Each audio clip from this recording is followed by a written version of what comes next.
Welcome, sports fans. This is the BnK Sports Talk Show. I'm Craig Koger. And I'm Nick Bodkins. We're going to get things started with the big football game of the week everybody was looking forward to yesterday. The Patriots and the Bears playing in the snow. The Patriots go in, have no problems, handle the Bears, clinch the very first, they're the first team to clinch a playoff spot this year. What's this mean for the Patriots? I think they're right now, I said this earlier in the week, they're probably the best team in the NFL. They didn't just easily, they pounded the Bears. It was a thrashing. This game was over by halftime. Even in the snow, the Patriots, they went into Chicago, acted like it was nothing. It was right at home for them. This is, I said this before, the Patriots look like a team they did a few years ago before they went to this long passing game with Randy Moss. They look like that dink and dunk time team where Tom Brady's just, he's putting on clinics against defenses. Look at the teams he's beat. He's beaten the Bears defense, he's beaten the Jets defense, he's beaten the Steelers defense, he's beaten the Ravens defense. Those are some of the best defenses in the league. And this coming week he's got the Packers defense, which is a very good defense as well. And we'll see how he does against them. But, Tom Brady, is this guy not MVP right now? Could he, possibly MVP? I'm going to put my vote right now.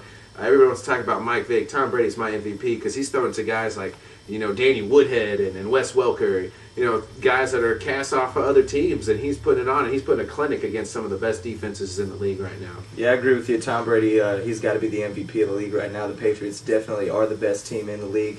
Like you said, they've been beating all the playoff teams from the AFC, and now they're making their way to the NFC. They beat the Bears. They got the Packers up next, and they're on a hot streak. It doesn't look like anybody's going to slow this team down going into the playoffs. And, Tom Brady at home, the Patriots' home field advantage throughout the playoffs could be a very dangerous thing for a lot of teams. Yeah, they're definitely, they could probably clinch this week I think they have a chance to clinch the AFC East if the Jets lose and they win. And then they could possibly they're going to be the #1 seed. They've beaten everybody else. They own all the tiebreakers. This team's heading in the right direction, and their defense is playing better and better. I think one of their defenses is probably one of the more underrated defenses in the league as well. And speaking of the Jets lost to the Dolphins yesterday. Side note off of this game, one of the Jets coaches tripped a player on the Dolphins. What kind of punishment do you think is going to get dished out at this? This guy should be suspended, suspended from the team. Suspended from not the league, but suspended for a game or two, or maybe even the rest of the year. I don't know how you have a guy on your team that can do this. If this was another player, he's suspended. He's flagged. They didn't flag this coach or anything. This is something that shouldn't happen. I think in the 80s, Woody Hayes did this in Ohio State, and there's a big uproar then about it. And this guy shouldn't have it. As far as the game, the Jets, they haven't looked very good. Their offense has really been pretty bad the last few weeks. I think they're struggling, and this is a team that remember last year they started hot and they struggled at the end, and they found the only way they got in last year is because teams laid down and rested their players and they were able to get in. It'll be interesting to see if they can be able to ride it out. But right now, this team that we thought was Super Bowl contender, they don't look very good. Their offense is struggling. Their defense hasn't played well. Santonio Holmes did drop a ball in the end zone yesterday. 9 out of 10 times he catches that wide open, and that kind of cost him the game. Mark Sanchez isn't playing well. He seems like he's in a sophomore slump right now.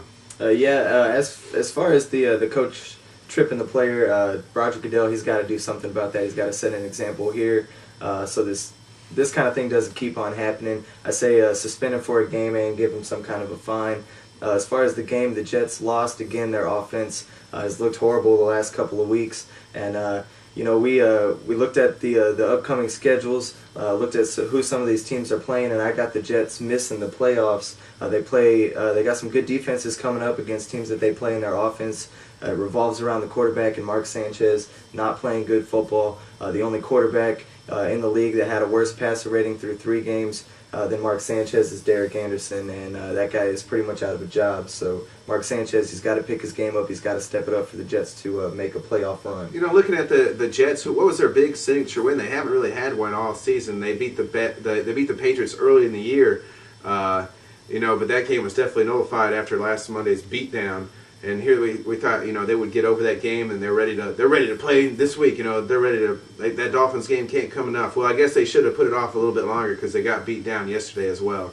That Jets offense has got no rhythm going. Another team that everybody thought could possibly be in the Super Bowl that's now on the brink of maybe not making the playoffs, the Green Bay Packers. And Aaron Rodgers got hurt yesterday. They lost to the Lions. They couldn't make up that game on the Bears with the Bears losing. What kind of a state is Green Bay in right now? Well, this is panic mode, especially if Aaron Rodgers can't play this weekend. If he can't, this is his second concussion, so there's obviously cause for concern. And even, they would have a tough time beating New England.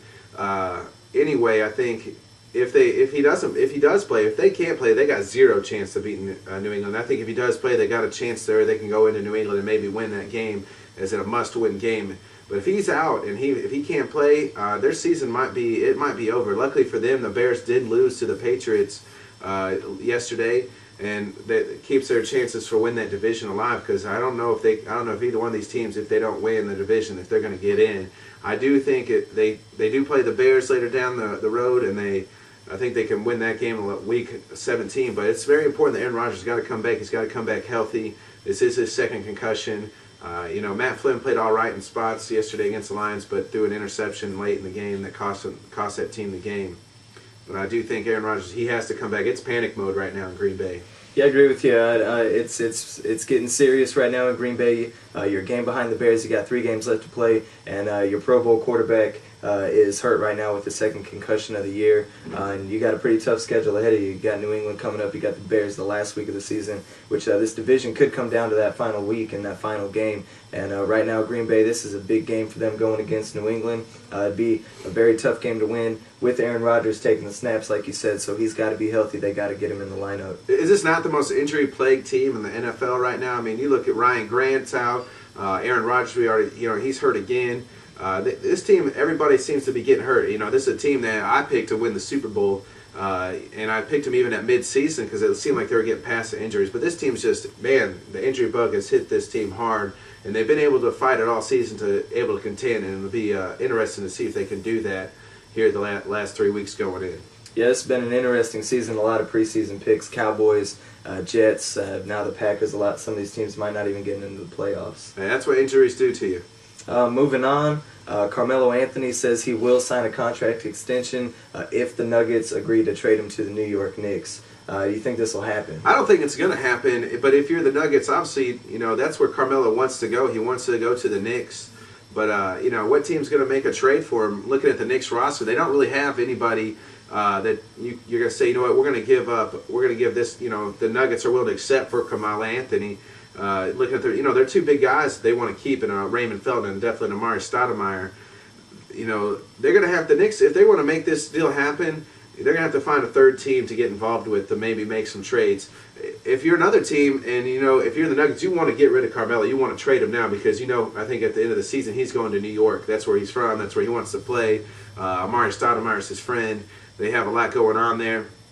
The Knicks are on a team on the rise. So if you're the Nuggets, you want to get rid of Carmelo, but you don't want to get anything, in lesser value. It may not get an equal out value as much, but you want to get something. And I don't think that really the Knicks roster really has that something. Maybe a couple first-round picks in the next few years that you can take from the Knicks, but you want something that can help you win now as well instead of just tanking the season because they got some nice pieces in Denver. Even if you get rid of Carmelo, maybe you can make a trade and another third team can get in there. But if you're another team, if you're going to take, if he doesn't go to the Knicks and Denver does try to trade him, why are you going to take Carmelo Anthony when you know he's going to go to New York at the end of the season? But they don't want to. I think what Denver doesn't want to have is the whole LeBron James thing where you get spurned by a guy going to another team and you have nothing to replace him. Yeah, the Denver Nuggets, I think it's obvious Carmelo doesn't want to be there. It's obvious at the beginning of next year, Carmelo Anthony is not going to be wearing a Denver Nuggets uniform. I think it's going to be very hard for the New York Knicks to make this deal happen, like you said, unless they get a third party involved. If I'm the New York Knicks, the best bet for me would be to let Carmelo play the season out and sign him as a free agent. They got the money to do it. Carmelo wants to play in New York. Right now, I think the team with the most pressure on their back with this situation is the Denver Nuggets because, like you said, at the end of the year, I think the Denver Nuggets are going to see Carmelo go to New York and they're not going to have nothing in return. Oh, yeah, you're exactly right. 2 big names and coaches. Florida got their guy this weekend, and Bill Muskamp, and Miami, Florida guy Al Golden from Temple. Both these guys are big surprises to you, or what do you think for these schools? I was kind of surprised when I heard actually both these signings, but they're both good fits. This Will Muskamp from Texas was supposed to be the next guy in line for Texas, was supposed to be the next head coach in Texas. He said this was just an opportunity that he could not pass up. Florida's a big-name school. It's a big-name job, and there's a lot of pride in that job. And he knows what kind of reputation that school has, and he knows what he's got to do to go into the SEC and win. I think it was a good fit. And Al Golden, he's not a guy that you hear a lot about, but he did turn that Temple program around. They've been a lot better, and he seems like a guy that could maybe, with the talent that Miami can get in there, he can maybe do something. You know, I was kind of surprised on both of these facts. Musgrave is he was supposed to be the next guy in line there at Texas. You know, Florida, I thought maybe they would go after Mississippi State's head coach. That was their former offensive coordinator under Urban Meyer. This is a good fit though. Muskamp, like you said, this is a job he couldn't return down, and he didn't want to wait too much longer in Texas. You know, he's got big shoes to fill due to the fact that Urban Meyer won two national championships there. He did struggle a little bit this season as they went 9-7. And they did qualify for a bowl, but there's high standards there at Florida as well. Both of these schools. As far as Florida, or Miami, excuse me, I thought they were going to try to go to get a big name hire. Al Golden really not a big name hire. You know, to me, he hasn't done any. You know, he didn't. You know, Temple's been to a couple bowl games. They didn't go to a bowl game this year. You know, I was surprised when they fired Randy Shanahan. He had kind of turned that school around after the allegations and everything else that had happened there in the previous years. He turned that back around to get recruiting back going. They just said pretty much the reason they fired him is because they didn't think he could win a national championship. I don't know if Al Golden's going to win Miami a championship, and I don't really know if Bill Muskamp's going to win Florida a national championship right now. What do you think on those? I don't think either one of these guys win a championship in the next 4 years. The SEC. Florida's a good school, but the SEC is just too tough, and some of these schools in the SEC are on the rise. That conference is tough. And as far as Miami, you know, they've been on the uprise. They've got talent. They've got good recruiters. They get good kids into that school, but I just don't think that they're going to win a national championship anytime soon. Yeah, I don't think either one of them will. Florida might have a better chance, but it'll be interesting to see. You know, they kind of went down this line before. They remember they got Ron Zook. That didn't pan out, and then they went out and got Urban Meyer. He was a hot coaching commodity. You know, Muskamp's never even been a head coach, so it'll be interesting to see what happens there. Sticking in college football, Heisman Trophy was handed out. Any surprise that Cam Newton won the award? There's no surprise. The real question is over or under how many years he's going to hold it, 3 or 4. It took 5 years until they found out the real allegations with Reggie Bush, and they took that. And I think these Cam Newton allegations, while he's still under review, are kind of the same as the Reggie Bush allegations that had happened, and we found out that were true.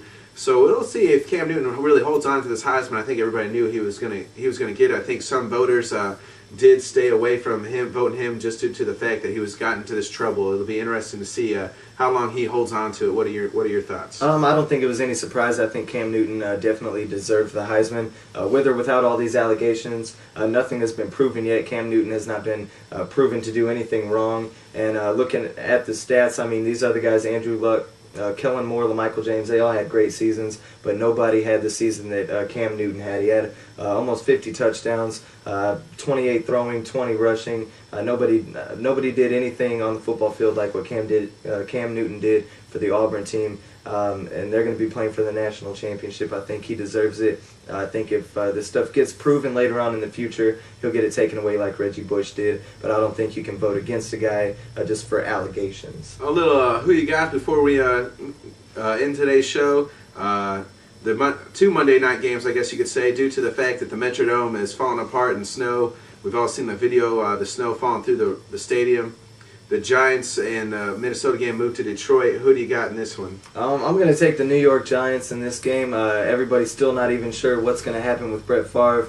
But one thing I do know is the New York Giants get after the quarterback, and they put the quarterback on the ground. If Brett Favre is playing, I don't think he makes it through the whole game. And Tavares Jackson will get in there. The offense looked good with Tavares Jackson taking the snaps. But New York, they've got offense, and they definitely got defense, and I'm going to take the Giants. You know, I originally had the Giants, but I'm going to take Minnesota in this one just to the fact that I think Favre's going to – I think he will probably play. And something, you know, every time we doubt Brett Favre, and even when he's got these injuries, it seems like he always has a nice game or two.